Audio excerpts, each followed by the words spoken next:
بسم اللہ الرحمن الرحیم۔ تہجد کی نماز کن لوگوں کو نصیب ہوتی ہے؟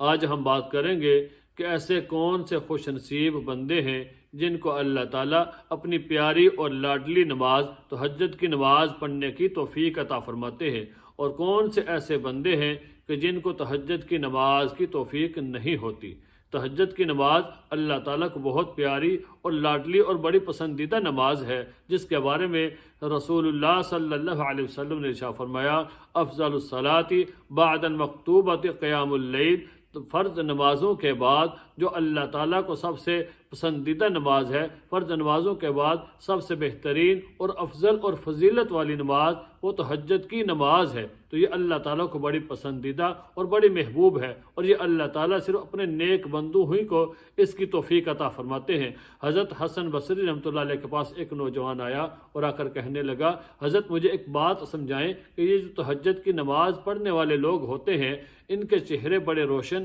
بڑے چمکدار اور بڑے منور ہوتے ہیں، ان کے چہرے بڑے نورانی ہوتے ہیں، ان کے چہرے پر بڑا نور ہوتا ہے، تو اس کی کیا ماجرا ہے؟ حضرت حسن بصری رحمۃ اللہ علیہ نے فرمایا، دیکھو جو تہجد کی نماز پڑھنے والے لوگ ہوتے ہیں، رات کو اٹھ کر اللہ کی عبادت کرنے والے لوگ ہوتے ہیں، یہ اللہ کے بڑے قریب ہوتے ہیں، تو اللہ تعالیٰ ان کے چہرے کو روشن فرما دیتے ہیں، ان کے چہرے کو منور فرما دیتے ہیں کہ جو بھی بندہ ان کے چہرے کو دیکھے گا تو اس کو اللہ تعالیٰ کی یاد آئے گی، اور اللہ تعالیٰ ان کے ظاہر اور باطن کو منور فرما دیتے ہیں۔ تو یہ اللہ تعالیٰ کی توفیق ہے کہ اللہ تعالیٰ ان کو اپنی عبادت کرنے کی، تہجد کی نماز پڑھنے کی توفیق عطا فرماتے ہیں۔ حضور علیہ الصلوۃ والسلام نے حدیث کے اندر ارشاد فرمایا، جس کا مفہوم یہ ہے کہ جب رات کا وقت ہوتا ہے تو اللہ تعالیٰ فرشتوں کی 3 جماعتوں میں تقسیم فرما دیتے ہیں۔ پہلی جماعت کی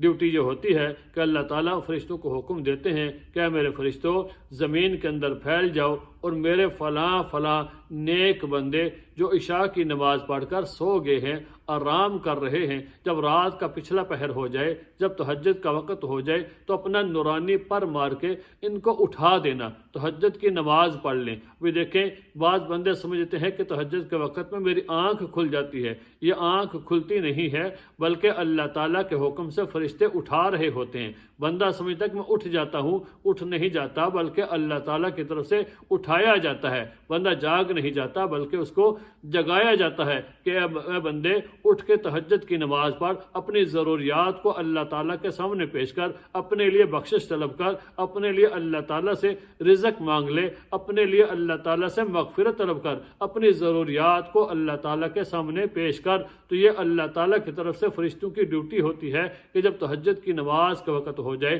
تو میرے ان نیک لوگوں کو جو تہجد کے پابند ہیں، ان کو اپنا نورانی پر مار کے اٹھا دینا۔ تو یہ فرشتے اٹھا دیتے ہیں کہ اٹھ کے بندہ تہجد کی نماز پڑھ لے۔ اور دوسری جماعت وہ ہوتی ہے کہ جن کے اللہ تعالیٰ نے ڈیوٹی لگائی ہوتی ہے، اور اللہ تعالیٰ ان کو حکم دیتے ہیں کہ میرے فرشتوں، زمین کے اندر پھیل جاؤ اور میرے فلاں فلاں نافرمان بندے جنہوں نے عشاء کی نماز بھی نہیں پڑھی، جو دن کو بھی میری عبادت نہیں کرتے، رات کو بھی میری عبادت نہیں کرتے، جو مجھے یاد بھی نہیں کرتے، جب رات کا پچھلا پہر ہو جائے تو تھپکی دے کر ان کو سلا دینا۔ ابھی دیکھیں کہ کتنے لڑکے اور لڑکیاں رات کو دیر تک بیٹھے رہتے ہیں، باتیں کرتے رہتے ہیں، گپ شپ کرتے رہتے ہیں، مختلف پروگرام دیکھتے رہتے ہیں، لیکن جیسے ہی رات کا پچھلا پہر ہوتا ہے، تہجد کا وقت ہوتا ہے، تو ان کے اوپر نیند طاری ہو جاتی ہے۔ اسی طرح شادی بیاہ کے موقع پر دیکھیں، پورا خاندان اکٹھا ہوتا ہے کہ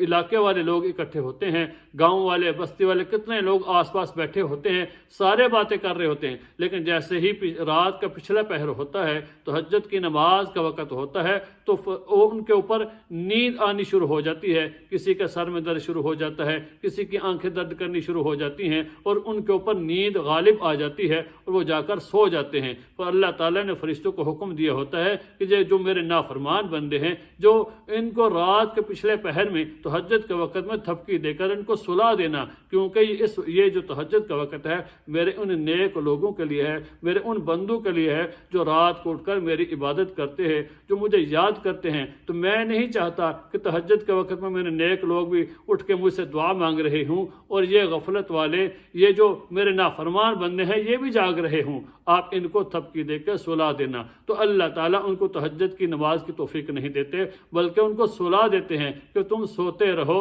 اور تیسری وہ جماعت ہے کہ جن کو اللہ تعالیٰ حکم دیتے ہیں کہ فرشتوں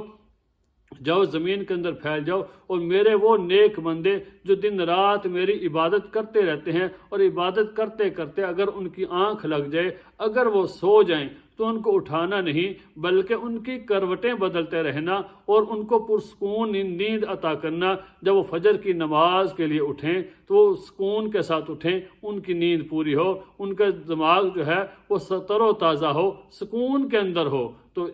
یہ اللہ تعالیٰ کی طرف سے تہجد کی نماز کی توفیق ان لوگوں کو ملتی ہے جو اللہ تعالیٰ کے محبوب اور پسندیدہ بندے ہوتے ہیں۔ حضرت ابو ہریرہ رضی اللہ تعالیٰ عنہ سے حضور صلی اللہ علیہ وسلم نے ارشاد فرمایا، اے ابو ہریرہ، رات کو تہجد کی نماز پڑھ لیا کر، تم سے پہلے یہ نیک لوگوں کا کام تھا، یہ نیک لوگوں کا طریقہ تھا۔ تہجد کی نماز وہ صلحاء، صالحین اور نیک بندے پڑھتے ہیں۔ تو اللہ تعالیٰ سے دعا کرتے ہیں کہ اللہ تعالیٰ ہمیں بھی تہجد کی نماز کی توفیق عطا فرمائے۔ ایک بزرگ کے پاس ایک آدمی آیا اور آ کر کہنے لگا، حضرت مجھے اس بات کی سمجھ نہیں آتی کہ مجھے تہجد کی نماز کی توفیق کیوں نہیں ہوتی۔ تو انہوں نے کہا کہ تم اپنے دن کے جو اعمال ہیں، جو دن کے اعمال ہیں، ان کو تم درست کر لو، اللہ تعالیٰ تمہیں رات کے اعمال درست کرنے کی اور تہجد کی نماز پڑھنے کی توفیق عطا کریں گے۔ تو اللہ تعالیٰ سے دعا ہے کہ اللہ تعالیٰ ہمارا بھی شمار ان نیک لوگوں کے اندر شامل کرے،